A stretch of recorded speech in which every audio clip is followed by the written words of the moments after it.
राष्ट्रभक्त प्रहरी संगठनले कुनै कारणले, राजनीतिक कारणले, दबावको कारणले अथवा जुन कुनै कारणले पनि यदि व्यावसायिकता प्रदर्शन गर्न सकेन र यो जाहेरी उप कुनै कानुनी कारबाही अगाडि बढेन भने 15 दिनपछि हामी सुरेन्द्र सरले मलाई भन्नुभएको छ कानुन बमोजिम त्यो व्यवस्था रहेछ। एउटा नागरिकको स्तरबाट 15 दिनपछि म यो जाहेरी लिएर अदालत जानेछु। राजद्रोहको उजुरी मैले दर्ता गरेको छु र त्यो जाहेरी प्रहरी कार्यालयमा दर्ता भएको छ। न मलाई कुनै राजनीतिक पार्टीमा संलग्न हुनु छ, न कुनै राजनीति गर्नु छ, न उहाँसँग कुनै प्रतिशोध छ। मलाई उहाँसँग मात्र सरोकार होइन, तर सरिता गिरी भनेको पात्र मात्रै होइन, प्रवृत्ति हो। यो प्रवृत्ति त्यो हो जहाँ एउटा देशको रक्षा मन्त्रीको पदमा बसेको व्यक्तिले रक्षा मन्त्रीकै कुर्सीमा बसिरहेको अवस्थामा मधेसका 22 जिल्लाले यो देशबाट अलग हुने प्रयास गरे भने कुन कानुन, कुन संविधानले रोक्न सक्छ भनेर टिप्पणी गर्छ रक्षा मन्त्रीले, र हामी मौन भएर तमासा हेर्छौँ। एउटा उपराष्ट्रपतिले हिन्दी भाषामा शपथ लिन्छ, समाचारमा सुन्दा विदेशीहरूले सोध्छन् होला सायद नेपाल कश्मीर र दार्जिलिङ जस्तै भारतको संरक्षित राज्य हुनुपर्छ, र हामी चुप लागेर बस्छौँ, मौन धारण गर्छौँ। एउटा देशद्रोहीले खुलेआम नक्कली जनमत संग्रह गराउँछ, नेपालबाट मधेस अलग हुनुपर्छ भनेर खुलेआम नक्कली जनमत संग्रह गराउँछ, बारम्बार नेपाल आमालाई जुकासँग तुलना गर्छ, तर त्यो देशद्रोहीलाई विद्वानको ट्याग दिएर हिरासतबाट रिहा गरिन्छ। त्यति बेला पनि हामी मौन धारण गर्छौँ। कहिलेसम्म मौन धारण गर्ने? सम्पूर्ण अग्रज पत्रकार महानुभावहरूमा मेरो एकमुष्ट अभिवादन। सबैलाई न्यानो नमस्कार। आज यहाँहरूको यो उपस्थितिले साँच्चीकै यो गरिमामय हलमा यहाँहरूको यो उपस्थितिले हाम्रो यो जुन काम हामीले अहिले गरिरहेका छौँ यसको ऊर्जामा असाध्यै धेरै वृद्धि भएको छ। म त्यो कामको बारेमा पनि यहाँहरूलाई जानकारी गराउनेछु र त्यही शुभ समाचार सुनाउनको लागि नै आजको पत्रकार सम्मेलन काठमाडौँ आउने निश्चय भयो। यो लकडाउनको समयमा गाडी खोज्दाखेरि एउटा गाडीले भाडा 20 देखि 25 हजारसम्म लिने गर्दो रहेछ।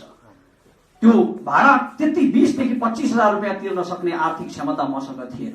मैले काठमाडौँ आउने बेलामा जब मैले यो जाहेरी दर्ता गराउने घोषणा गरेँ, देश विदेशबाट मेरा शुभचिन्तकहरूले मलाई टेलिफोन गरेर रमेशजी तपाईँलाई कस्तो सहयोग चाहिन्छ, कुनै पनि किसिमको सहयोग हामी तपाईँलाई गर्न तयार छौँ, तपाईँलाई कति आर्थिक सहयोग चाहिन्छ, कति खर्च चाहिन्छ भनेर मलाई बारम्बार भन्नुभयो।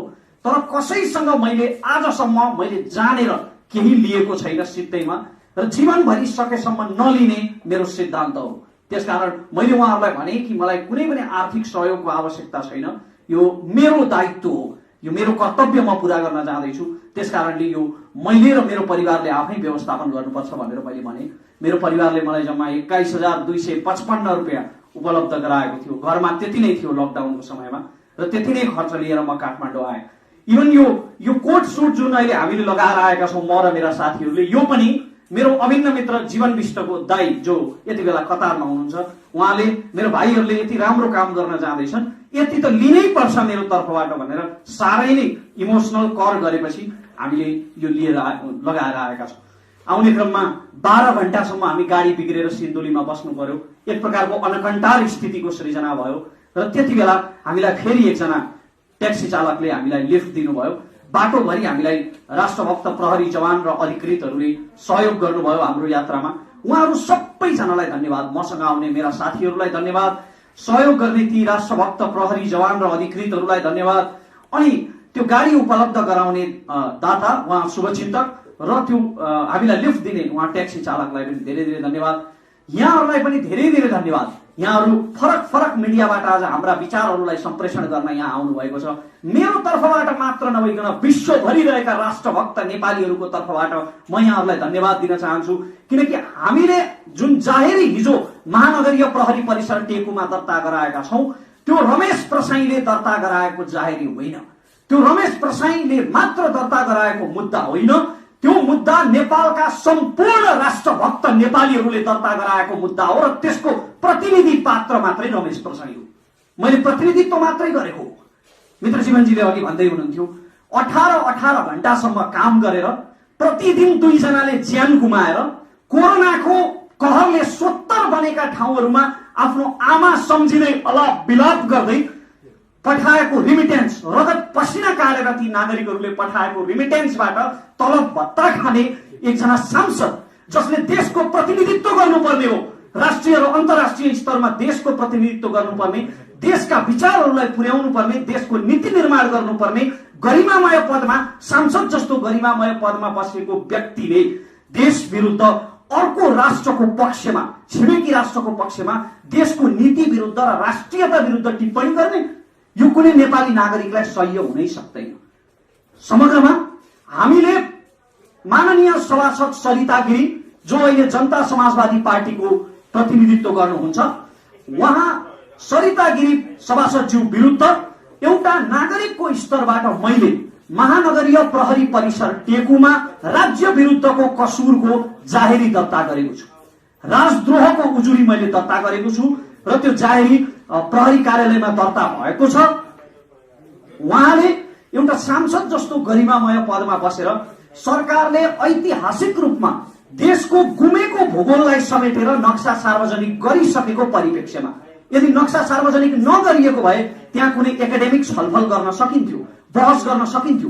तर सरकारले नक्सा सार्वजनिक गरिसकेको परिप्रेक्ष्यमा ऐतिहासिक तथ्य र प्रमाणको आधारमा लिपुलेख, कालापानी र लिम्पियाधुरा हाम्रो भूगोल हो भनेर पुष्टि भइसकेको अवस्थामा संसदबाट समेत त्यो निर्णय अनुमोदन भएर संविधानको निशान छाप समेत सच्याएर संविधानको निशान छापमा समेत ती गुमेका ठाउँहरू कालापानी, लिपुलेख र लिम्पियाधुरालाई समावेश गरिसकेको परिप्रेक्ष्यमा उहाँले यो भूगोल नेपालको होइन, लिपुलेख, कालापानी र लिम्पियाधुरा नेपालको हो भन्ने कुनै प्रमाण छैन। अझ उहाँले यहाँसम्म भन्नुभएको छ कि यदि यो भूगोल नेपालको हो भने पनि अन्तर्राष्ट्रिय कानून अनुसार 20 वर्ष भारतले उपभोग गरेपछि भारतकै हुन्छ भन्नुभयो। यसरी भड्काउने, द्वेष फैलाउने, गलत समाचार सम्प्रेषण गर्ने एउटा सांसद जस्तो जिम्मेवार व्यक्तिले उहाँले पटक पटक हिन्दी मधेसीको जिनमा छ भन्नुभएको छ। हामीले मुख्य गरी यहाँ 3वटा विषयहरू उठाएका छौँ। एउटा, राष्ट्रले पारित गरिसकेको नक्सामा भएका विषयहरू, ती भूमिहरू यो देशका होइनन् भनेर उहाँले राष्ट्रियता विरुद्ध राष्ट्रघाती किसिमको टिप्पणी गर्नुभएको छ। अर्को, उहाँले हिन्दी मधेसको जिनमा छ, मधेसको डिएनएमा छ भन्नुभयो। नेपालको सरकारी कामकाजको भाषा नेपाली भनेर संविधानमा स्पष्ट उल्लेख हुँदाहुँदै पनि उहाँले मधेस र पहाडमा विभाजन ल्याउने गरी नेपालको जिनमा नेपाल छ, नेपाली भाषा छ र मधेसको जिनमा हिन्दी भाषा छ भनेर राष्ट्रमा विभाजन गराउने खालको टिप्पणी उहाँले गर्नुभएको छ। अर्को कुरा उहाँले के भन्नुभयो भने सार्वजनिक अन्तर्वार्ताहरूमा कि मलाई जोसुकैले जासुस भने पनि राष्ट्रघाती भने पनि केही फरक पर्दैन भनेर उहाँले बारम्बार उहाँले गरिरहेका यी टिप्पणीहरू हेर्दा यस्तो लाग्छ कि नेपालको संसदमा, हाम्रो संसदमा हामीले छानेर पठाएको, नेपाली नागरिकले छानेर पठाएको प्रतिनिधिको शरीर उपस्थित छ, तर त्यही प्रतिनिधिको आवाजमा चाहिँ भारत बोल्दैछ। हाम्रो संसदमा हाम्रो सांसदले भारतको प्रतिनिधित्व गरिरहेको छ। भारतको प्रतिनिधित्व भारतीय राजदूतले गर्नुपर्ने हो, तर हाम्रो सांसदले भारतको प्रतिनिधित्व गर्नु यो दुर्भाग्यपूर्ण हो, यो विडम्बना हो। अब जाहेरी किन दर्ता गरियो त?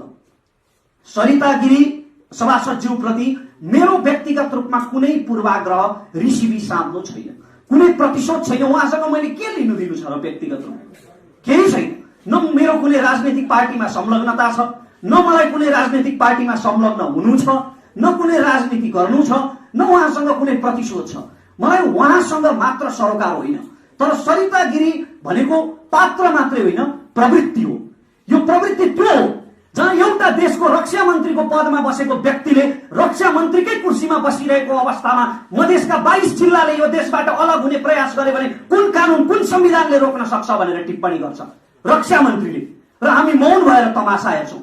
एउटा उपराष्ट्रपतिले हिन्दी भाषामा शपथ लिन्छ, समाचारमा सुन्दा विदेशीहरूले सोध्छन् होला सायद नेपाल कश्मीर र दार्जिलिङ जस्तै भारतको संरक्षित राज्य हुनुपर्छ, र हामी चुप लागेर बस्छौँ, मौन धारण गर्छौँ। एउटा देशद्रोहीले खुलेआम नक्कली जनमत संग्रह गराउँछ, नेपालबाट मधेस अलग हुनुपर्छ भनेर खुलेआम नक्कली जनमत संग्रह गराउँछ, बारम्बार नेपाल आमालाई जुकासँग तुलना गर्छ, तर त्यो देशद्रोहीलाई विद्वानको ट्याग दिएर हिरासतबाट रिहा गरिन्छ। त्यति बेला पनि हामी मौन धारण गर्छौँ। कहिलेसम्म मौन धारण गर्ने? यसरी मौन धारण गर्दा गर्दै आज एकजना सरिता गिरीको कारणले यति धेरै नेपालीहरूको मनमा चोट लागेको छ, उहाँका राष्ट्रविरोधी वक्तव्यहरूको कारणले यति धेरै नेपालीहरूको हृदयमा चोट लागेको छ। यदि यसरी नै हामीले मौन धारण गरिरहने हो भने त यो सरिता गिरी प्रवृत्तिको कुनै दिन हाम्रो संसदमा बहुमत नपुग्ला भनेर भन्न सकिन्छ? यहाँ म सरिता गिरी पात्रको कुरा गरिरहेको छैन, तर राष्ट्रको प्रतिनिधित्व गरेर अराष्ट्रिय वक्तव्य दिने यो प्रवृत्तिको कुरा गरिरहेको छु, जसको नियत चाहिँ धमिलो देखिन्छ, अर्को राष्ट्रबाट पोषित भइरहेको जस्तो देखिन्छ, विदेशीको प्रतिनिधित्व गरिरहेको जस्तो देखिन्छ। अनि यस्तै प्रवृत्तिको यदि हाम्रो संसदमा बहुमत पुग्यो भने त्यस्तो संसदले कस्तो नीति निर्माण गर्ला? त्यस्तो संसदले कसरी हाम्रो राष्ट्रियतालाई सुरक्षित गर्ला? यहाँनिर म संसदको गरिमाको अपमान गर्न खोजिरहेको छैन। नेपालको संविधानले पनि संसदले गरेका निर्णयहरूको विषयमा बाहिर टिक्का टिप्पणी गर्न नपाउ, संसदले गरेका निर्णयहरूको सम्बन्धमा होइन, संसदमा राखेका मतको सम्बन्धमा कुनै पनि संसद सदस्यले संसदमा राखेका मतको सम्बन्धमा बाहिर टिप्पणी गर्न पाइँदैन भनेर भनेको रहेछ। सांसदहरूलाई विशेष अधिकार नेपालको संविधानले दिएको रहेछ। तर सरिता गिरीले प्रशस्तै आफ्ना वक्तव्यहरू, राष्ट्र विरोधी वक्तव्यहरू संसद बाहिर पनि राख्नु भएको छ। कतिपयले मलाई प्रश्न पनि गर्नुभयो कि सरिता गिरीलाई त अब उहाँको दलले निलम्बन गर्ने निर्णय गरेको छ, अब यो मुद्दा लगाउनुको औचित्य के हो? यदि निलम्बन हुने बित्तिकै, भूतपूर्व हुने बित्तिकै अपराध क्षमा गर्ने हो भने नेपालका कुनै पनि भूतपूर्व मन्त्री, कुनै पनि भूतपूर्व सांसदमाथि भ्रष्टाचारको मुद्दा नै नलगाउनु, अख्तियारले अनुसन्धान गर्न छोडिदिन्छ। सर्बियाका राष्ट्रपति स्लोबाडन मिलोसेभिचलाई, सर्बियाका तत्कालीन राष्ट्रपति स्लोबाडन मिलोसेभिचलाई आफूले बोस्नियामा गरेको नरसंहारको दण्ड उनले पदत्याग गरेको 10 वर्षभन्दा बढी समयपछि पनि भोग्नु पर्यो। यस्ता उदाहरणहरू अन्तर्राष्ट्रिय जगतमा कैयौं छन्। त्यसकारण पद गुम्दैमा अपराध क्षमा हुँदैन। सरिता गिरीको पद खारेज गराउनु हाम्रो लक्ष्य होइन। हाम्रो लक्ष्य चाहिँ के हो भने उहाँलाई नेपालको कानुनी कठघरामा उभिएर उहाँले आफ्नो पदको मर्यादा र कर्तव्य मिचेर आफैले यो मातृभूमिको नुन खाएर परचक्रीको गुण गाएकोमा नेपालको कानुन बमोजिमको दण्ड उहाँले कानुनी कठघरामा उभिएर भोग्नै पर्छ। त्यसले एउटा नजिर बसाल्छ र यो मैले अघि भने जस्तो सरिता गिरी प्रवृत्ति अथवा सीके राउत प्रवृत्ति अथवा हिन्दीमा शपथ लिने नेपाललाई मगन्ते राष्ट्र भन्ने हाम्रा प्रथम उपराष्ट्रपति परमानन्द झा प्रवृत्ति, जे भनौं, यो प्रवृत्तिलाई हतोत्साहित गर्न र अर्को सरिता गिरी जन्मिन नसकोस् भनेर एउटा नजिर बसाल्नका लागि मैले उहाँ विरुद्ध महानगरीय प्रहरी परिसरमा जाहेरी दिने निर्णय गरेको छु। अहिले जाहेरीको बारेमा डिटेलमा मेरो कानुनी सल्लाहकारले बताउनु हुनेछ, डाक्टर सुरेन्द्र भण्डारी हुनुहुन्छ, उहाँ कानुनको विज्ञ हुनुहुन्छ। यो जाहेरी दर्ता गराउने मैले निर्णय गरेँ। यो जाहेरी दर्ता गराउने निर्णय गरिसकेपछि मैले धेरै अधिवक्ताहरूलाई भने कि मेरो तर्फबाट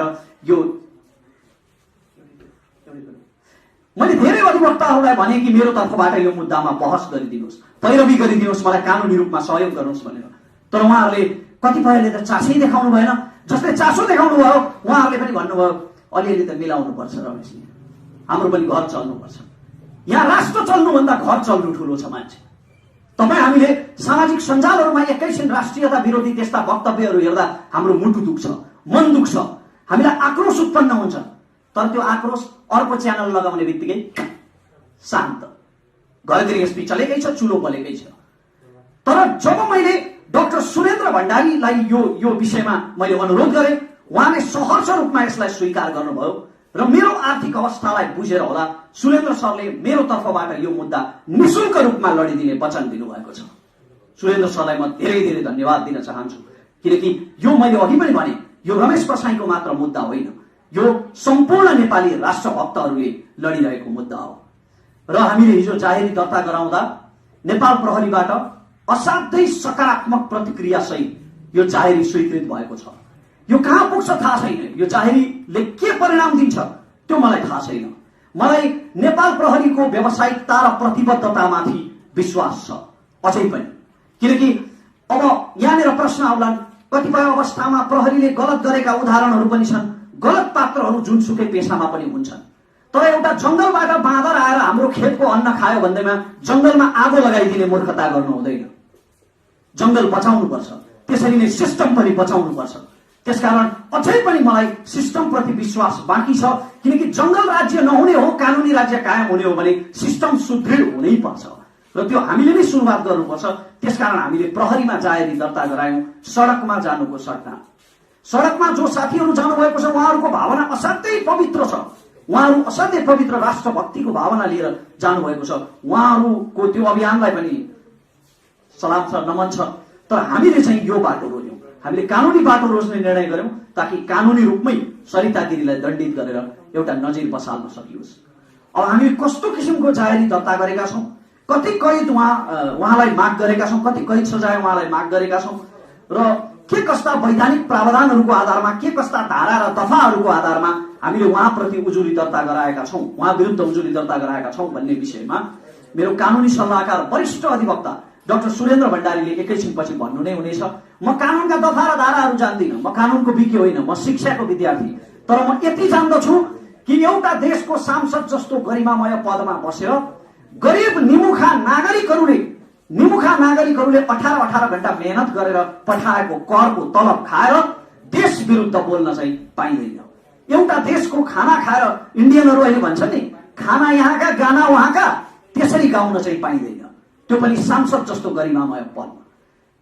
म यति मात्र जान्दछु र उहाँ विरुद्ध प्रशस्त प्रमाणहरू छन्। उहाँले दिएका अन्तर्वार्ताहरू, फेसबुक र युट्युबमा उहाँले राखेका स्ट्याटसहरू, अन्तर्वार्ताहरू उहाँका छरपष्ट छँदैछन्। मलाई अझै पनि आशा छ कि नेपाल प्रहरीले कानुन बमोजिम अनुसन्धान गरेर हाम्रो जाहेरी उप विशेष कारबाही गर्नेछ र एउटा नजिर बसाल्न सघाउनेछ। म यति मात्र भन्न चाहन्छु। यहाँहरू सबैको साथ समर्थनको लागि धेरै धेरै धन्यवाद।